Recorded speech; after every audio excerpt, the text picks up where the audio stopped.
আসসালামু আলাইকুম। গত বেশ কয়েকদিন ধরে মোস্তাফিজুর রহমানকে নিয়ে যেই ধরনের আলোচনা হচ্ছে, যেই ধরনের সমালোচনা হচ্ছে, এত আলোচনা সমালোচনার মধ্য থেকে আজকে মোস্তাফিজুর রহমানদের একটা ম্যাচ আছে লখনৌ সুপার জায়ান্টের বিরুদ্ধে।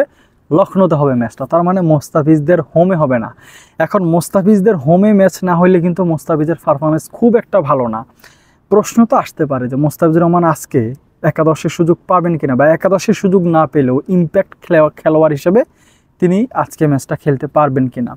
যত নিয়মই বলেন, যত কিছুই বলেন, আইপিএলে একটা দলে একটা ইনিংসে 4টা বিদেশির বেশি কিন্তু খেলতে পারে না। যদি দেখেন মোস্তাফিজুর রহমানের নাম মূল একাদশে নেই এবং 4টা বিদেশি তাদের একাদশে আছে, তখন মোস্তাফিজুর রহমানের খেলার কোনো সম্ভাবনাই থাকবে না। আর যদি দেখেন মোস্তাফিজুর রহমানের নাম মূল একাদশে না থাকলেও ইম্প্যাক্ট প্লেয়ার হিসাবে মোস্তাফিজকে খেলানো যেতে পারে, এইরকম সম্ভাবনা থাকে। মানে 3টা বিদেশি নিয়ে চেন্নাই সুপার কিংস খেলতে নামে এবং ওই যে সাবস্টিটিউট ফিল্ডারদের নামের তালিকায় মোস্তাফিজের নামটা থাকে, তখন ধরে নেওয়া যেতে পারে হয়তোবা মোস্তাফিজুর রহমান ইম্প্যাক্ট খেলোয়াড় হিসেবে নামতে পারেন। তবে যে আলোচনার মূল বিষয় সেটা হলো মোস্তাফিজুর রহমান আজকে খেলতে পারবেন কিনা। তার যে পারফরমেন্স অ্যানালাইসিসের দিক থেকে যদি আমি বলি, কাগজে কলমের হিসাবটা যদি বলি, তিনি 5টা ম্যাচে 20 ওভার বোলিং করেছেন, 120 বল তিনি করেছেন। সেইখান থেকে প্রায় 52টা বল তিনি করেছেন স্লোয়ার বল, এবং 52 বলে মাত্র 72 রানের মতন দিয়েছেন। তার ইকোনমিটা যদি ধরেন 6-এর মতন বা 7-এর মতন একটা ইকোনমি, বা আরও কম, তার মানে স্লোয়ার বল করতে গিয়ে মোস্তাফিজুর রহমান কিন্তু সফল হয়েছেন। তার মানে এইটা অন্তত নিশ্চিত যে মোস্তাফিজুর রহমান তাদের যে ঘরের মাঠ, মানে চেন্নাইয়ের যে চিপকের যেই মাঠ, সেই মাঠে তিনি সফল।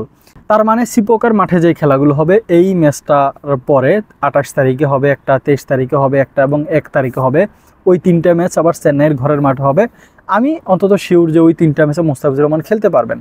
এখন এই ম্যাচটা, আজকে শুক্রবারের এই ম্যাচটা লখনৌতে যেটা হবে, এই ম্যাচটা মোস্তাফিজুর রহমান খেলতে পারবেন কিনা। ওই যে তার স্টার্টার যেটা বললাম, স্লোয়ার বলে কিন্তু ভালো করেন, কিন্তু আবার যদি তার মানে ওই যে ঘরের মাঠ ছাড়া, মানে চেন্নাই ছাড়া অন্য দিল্লিতে একটা ম্যাচ খেলেছেন তিনি, মুম্বাই একটা ম্যাচ খেলেছেন, সেই ম্যাচগুলোতে কিন্তু খুব একটা ভালো করতে পারেননি। দিল্লিতে তিনি 47 রানের বিনিময়ে মাত্র একটা উইকেট পেয়েছেন, আবার মুম্বাইতে তিনি 55 রানের বিনিময়ে একটা উইকেট পেয়েছেন। তবে হ্যাঁ, মুম্বাইয়ের ম্যাচে তার কিন্তু ভূমিকা ছিল। দেখেন, তিনি দারুণ একটা ক্যাচ নিয়েছেন 35 রানার বলে, সেখানটায় সূর্যকুমার যাদবকে তিনি আউট করতে পেরেছেন। দারুণ একটা ক্যাচ কিন্তু সেখানটা তিনি নিয়েছেন, সেখানটা একটা ভূমিকা তার ছিল।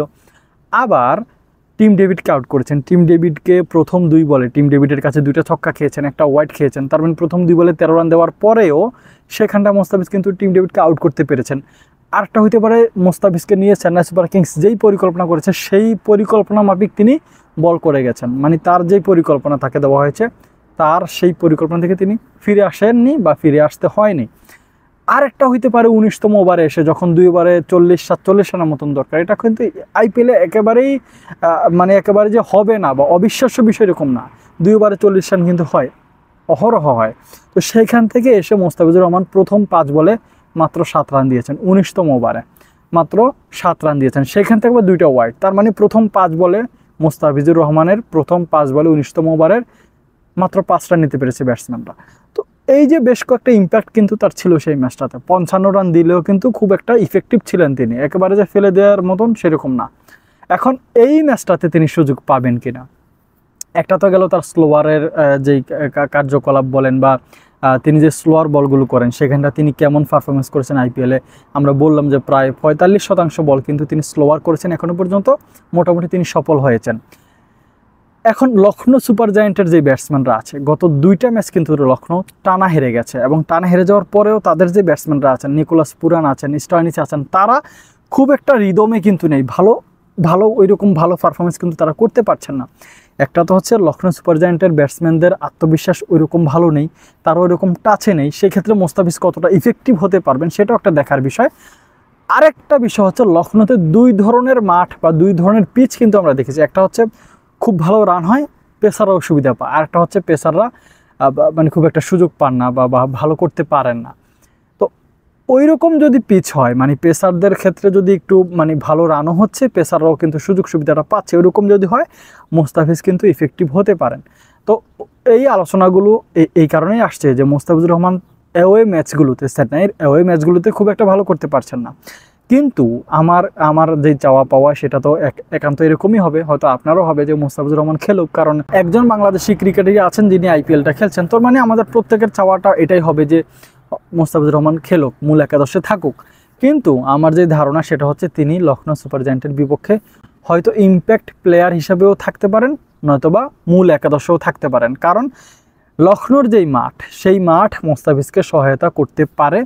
অপরদিকে মোস্তাফিজুর রহমান, ওই যে লখনৌর যে ব্যাটারদের অবস্থা, সেই অবস্থা বিবেচনায় নিয়েও মোস্তাফিজুর রহমানকে খেলানো যেতে পারে। এখন বাকিটা দেখার বিষয়। আজকে রাত 8টায় লখনৌর বিপক্ষে মাঠে নামবে চেন্নাই। সেই ম্যাচটাতেই দেখা যাবে মোস্তাফিজুর রহমান খেলেন কি খেলেন না। সেই পর্যন্ত অপেক্ষায় থাকুন। ভালো থাকবেন। আল্লাহ হাফেজ।